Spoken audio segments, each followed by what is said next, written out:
Hi friends, saravanakumar. Welcome to Power Space Solar Tech. நீங்கள் முதல் முறையாக என்னோடய வீடியோ பார்க்குறதா இருந்தால் மறக்காமல் சப்ஸ்கிரைப் பண்ணிக்கிங்க, பெல் ஐக்கானையும் கிளிக் பண்ணிக்கோங்க. அப்படின்னா தான் என்னோடய வீடியோ நீங்கள் தொடர்ந்து பார்க்க முடியும். இன்றைக்கி நம்ம பார்த்திங்கன்னா ஒரு 4 கிலோவாட் சோலார் சிஸ்டம் கஸ்டமர் ஒருத்தர் இன்ஸ்டால் பண்ணியிருக்காரு. ஆனால் அவருக்கு ப்ரொடக்ஷனே இல்லை, எனக்கு கரண்ட்டு பில்லே குறையில அப்படின்னு சொல்லி நம்மளுக்கு கம்ப்ளைண்ட் வந்தது. அந்த சைட்டை தான் இப்போ பார்க்க வந்து நம்ம ரெட்டிஃபை பண்ணுறோம். ஆக்சுவலாக இவர் பார்த்திங்கன்னா 4 கிலோவாட் சோலார் போட்டிருக்காரு. ஆனால் பேனல் பார்த்திங்கன்னா 2 கிலோவாட், அதாவது 2 கிலோவாட் தான் பேனல் போட்டிருக்காரு. 400 வாட்ஸ் பேனல் தான் 2. அதுலேயும் அவங்க கனெக்ட் பண்ணவங்க ஒரு பேனலை கனெக்டே பண்ணலை. அது அந்த ஒயர் சும்மா இருக்குது பாருங்கள் கீழே, அந்த பேனலை அவங்க கனெக்டே பண்ணலை. ஏன்னா அவங்களுக்கு எப்படி பேனல் போடணும்னு தெரில அந்த போட்டவருக்கு. இதுதான் அந்த இன்வெர்ட்டர். இவங்களுக்கு நம்ம என்ன பண்ணியிருக்கோன்னா, ஒரு MPPT சார்ஜ் கண்ட்ரோலர். நீங்கள் நியோன் 16 என்னோடய முன்னாடி வீடியோ ஒன்று போட்டிருந்தேன் அன்பாக்சிங், அது இவங்களுக்காக தான் வாங்கினது. இப்போ இவங்களுக்கு அந்த MPPT சார்ஜ் கண்ட்ரோலர் இன்ஸ்டால் பண்ணி MPPT சார்ஜ் கண்ட்ரோலர் மூலிமா நம்ம இப்போ கனெக்ட் பண்ணியிருக்கோம். இதுதான் அந்த MPPT சார்ஜ் கண்ட்ரோலர். நீங்களே பார்க்கலாம், அந்த லோட் ஆன் சோலார்னு அந்த லைட் எரியுது. 5.5 யூனிட்ஸ் வந்து ஜென்ரேட் ஆகிருக்கு. நம்ம இவங்களுக்கு 2 டேஸ் முன்னாடியே போட்டு ஒரு டெமோ மாதிரி காமிச்சிருந்தோம். இப்போ வந்து அவங்களுக்கு இன்ஸ்டால் பண்ணுறோம். பக்கா இன்ஸ்டாலேஷன் இப்போ பண்ணி கொடுக்குறோம். நிறைய தப்பு பண்ணியிருக்காங்க இந்த சோலாரை இன்ஸ்டால் பண்ணவங்க. ஒரு வேளை அவங்களுக்கு தெரியாமல் பண்ணியிருக்கலாம். ஏன்னா நிறைய பேட்ரி கடைக்காரங்க கிட்ட தான் நம்ம போய் சோலார் கேட்க வேண்டியதாக இருக்குது. அவங்க யாருக்குமே கஸ்டமருக்கு என்ன கொடுக்கணுன்றது தெரியல. கஸ்டமருக்கு என்ன கொடுக்கணும்னு தெரியல, எந்த இன்வெர்ட்டருக்கு எந்த பேனல் போடணும்னு தெரியல. நிறைய பேர் என்ன கேட்குறாங்க, எங்களுக்கு பாலிகிறிஸ்டலைன் போடுங்க, மோனோபர்க் ஆஃப் கட் போடுங்க. அப்படிலாம் கிடையாது. நீங்கள் என்ன இன்வெர்ட்டர் வச்சுருக்கீங்களோ அதுக்கு ஏற்ற பேனல் தான் போடணும். ஒரு சின்ன இன்வெர்ட்டருக்கு போய் 540 வாட் மோனோ பேனல் போட்டிங்கன்னா அந்த இன்வெர்ட்டர் அதாவது அந்த பேனல்லேருந்து வர ஆம்ஸ் அந்த இன்வெர்ட்டர் தாங்குகிற கெப்பாசிட்டி இருக்கணும்.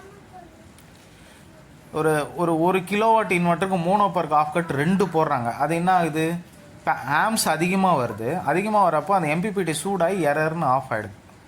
அதனால் உங்கள் இன்வெர்ட்டருக்கு என்ன பேனல் வேணும் அதை பார்த்து கரெக்டான இன்ஜினியர்கிட்ட, ட்ரெயின்டு எல்லாம் தெரிஞ்ச இன்ஜினியர்கிட்ட நீங்கள் சஜஷன் கேட்டு அதுக்கு என்னமோ அதை போடுங்க. உங்களுக்கு சோலார் போடணுன்னா எங்களை காண்டாக்ட் பண்ணுங்கள், பவர் ஸ்பேஸ் சோலார் டெக். இல்லை உங்களுக்கு ஏதாவது கைடன்ஸ் வேணும்னாலும் கால் பண்ணுங்கள், நாங்கள் ஃப்ரீயாக கொடுக்குறோம். எந்த நேரம் வேணாலும் கால் பண்ணி கேட்கலாம். இப்போ இந்த சைட்டில் பார்த்தீங்கன்னா 4 கிலோவாட்டுக்கு இந்த 15 amps SS கம்பைன் போட்டிருக்காங்க. அது பேர்ன் ஆயிடுச்சு. நாங்கள் அதை இப்போ ரீப்ளேஸ் பண்ணுறோம். ஏன்னா கம்ப்ளீட்டாக பவர்லேயே ஓடுறப்போ உங்களுக்கு பவர்லேருந்து தான் லோடு எடுக்கிறதுனால அது பாருங்கள், அந்த இது எரிஞ்சு போயிருக்கு.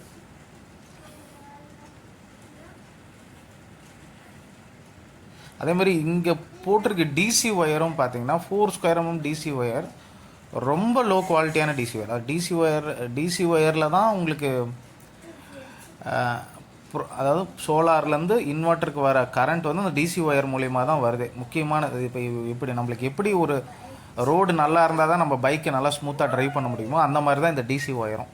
இந்த DC ஒயர் குவாலிட்டியாக இல்லைன்னா நீங்கள் போட்டதுக்கான பிரயோஜனமே உங்களுக்கு கிடைக்காது.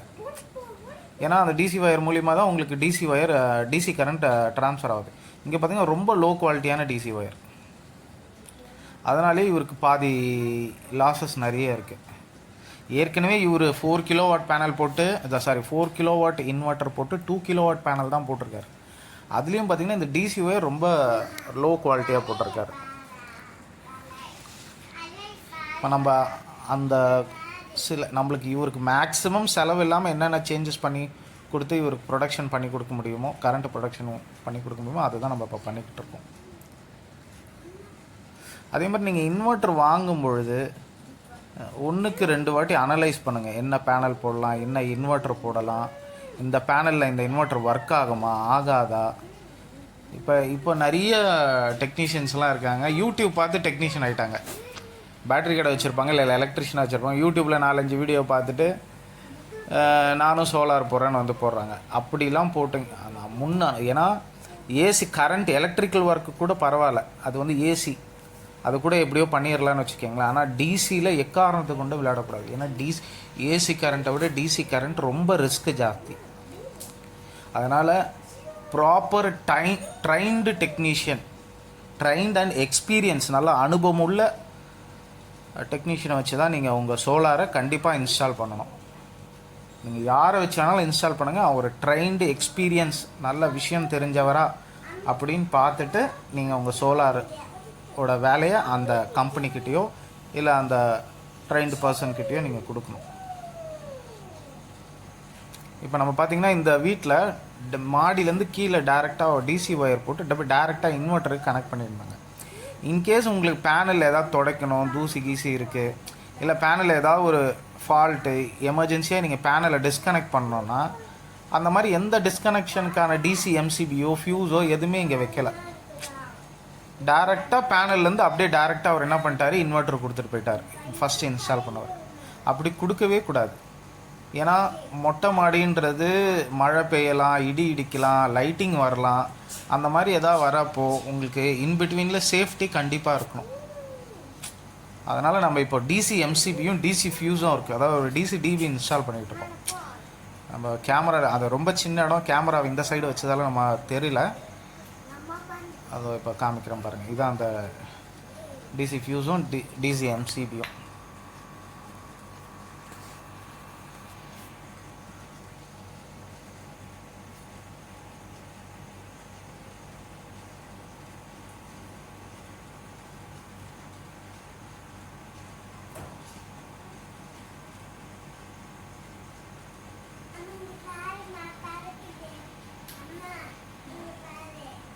இப்போ நான் உங்களுக்கு அந்த டிஸ்பிளே காமிக்கிறேன். ஃபஸ்ட்டு லைட்டு பார்த்திங்கன்னா லோட் ஆன் சோலார். இப்போ சோலார் வந்து சோலாரில் தான் ஒர்க் ஆகுது.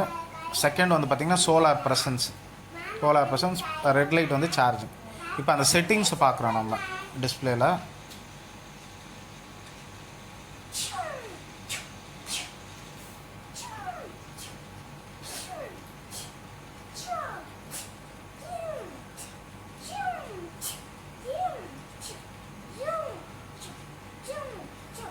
பாருங்கள், சோலார் ப்ரெசன்ஸ்ன்னு காமிக்குது, சோலார்லேருந்து சார்ஜ் ஆகுது. உங்களுக்கு லோட் ஆன் சோலாருக்கு வந்துருச்சு. இப்போ நீங்கள் பார்க்கலாம், இதில் உங்களுக்கு எஸ்பிவிலேருந்து சோலார்லேருந்து 2.7 தான், ஆனால் அது பூஸ்ட் பண்ணி 3 மடங்கு சார்ஜ் பண்ணுது. திரும்ப வீடியோ காமிக்கிறேன்.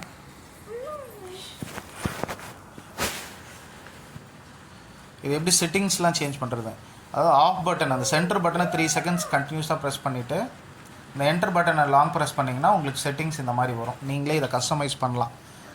அப்பு டவுன் போட்டு அப்பு டவுனை ப்ரெஸ் பண்ணி நீங்கள் வந்து ரைஸ் பண்ணிக்கலாம், குறைச்சிக்கலாம். திருப்பி அதை என்டர் அடுத்தடுத்து ப்ரெஸ் பண்ணிங்கன்னா அடுத்தடுத்த செட்டிங்ஸ் அப்படியே போகும். Grid to solar, solar to grid, battery எவ்வளோ, இந்த மாதிரி எல்லா செட்டிங்ஸும் நீங்களே மாற்றிக்கலாம். கடைசியாக செட்டிங் சேவ்டுன்னு வந்துருச்சு, அவ்வளோதான்.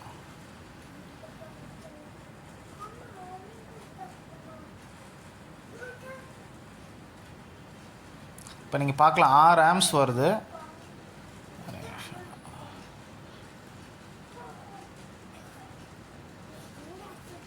பாருங்கள், யூனிட் 5 யூனிட்ஸ் இது வரைக்கும் அவங்களுக்கு ஜென்ரேட் ஆகிருக்கு.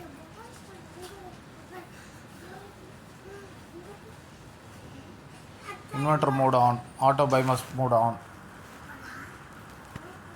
6 ஆம்ஸ் வரதை 18 ஆம்ஸாக இது பூஸ்ட் பண்ணி கொடுக்குறது, பார்த்தீங்களா? அதுதான் இந்த எம்பிபிடி சார்ஜ் கண்ட்ரோலர். 7 ஆம்ஸ் வருது, 19 ஆம்ஸ் பூஸ்ட் பண்ணி பேட்டரியை சார்ஜ் பண்ணுது. உங்கள் இன்வெர்ட்டரும் இந்த மாதிரி ஏதாவது பிரச்சனைனா எங்களுக்கு கால் பண்ணுங்கள். இந்த மாதிரி எம்பிபிடி சார்ஜ் கண்ட்ரோலர் நாங்கள் யூஸ் பண்ணி உங்களுக்கு ப்ராப்பர் சொல்யூஷன் நாங்கள் கொடுக்குறோம். அதே மாதிரி உங்களுக்கு ஏதாவது புது இன்வெர்ட்டர், புது பேட்டரிஸ் வேணுனாலும் எங்களை காண்டாக்ட் பண்ணுங்கள். எங்கள் கம்பெனி பர்சன் வந்து உங்களுக்கு உங்கள் வீட்டை சைட் சர்வே பண்ணிவிட்டு உங்களுக்கு என்ன தேவையோ அதை கரெக்டான உங்களுக்கு அட்வைஸ் பண்ணி உங்களுக்கு நாங்கள் அதை போட்டு கொடுக்குறோம். பாய். மறக்காமல் என்னோடய வீடியோவை சப்ஸ்கிரைப் பண்ணிக்கிங்க, மறக்காமல் என்னோடய சேனலை சப்ஸ்கிரைப் பண்ணிக்கிங்க. அப்படின்னா தான் நான் போடுற வீடியோ உங்களுக்கு தொடர்ந்து வரும்.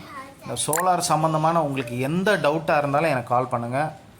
நீங்கள் எந்த ஊராக வேணாலும் இருக்கலாம், எங்கேருந்து வேணாலும் கால் பண்ணுங்கள். நாங்கள் எந்த டைம் வேணாலும் நாங்கள் உங்களுக்கு என்ன டவுட்டோ அதை நாங்கள் கிளாரிஃபை பண்ணுவோம்.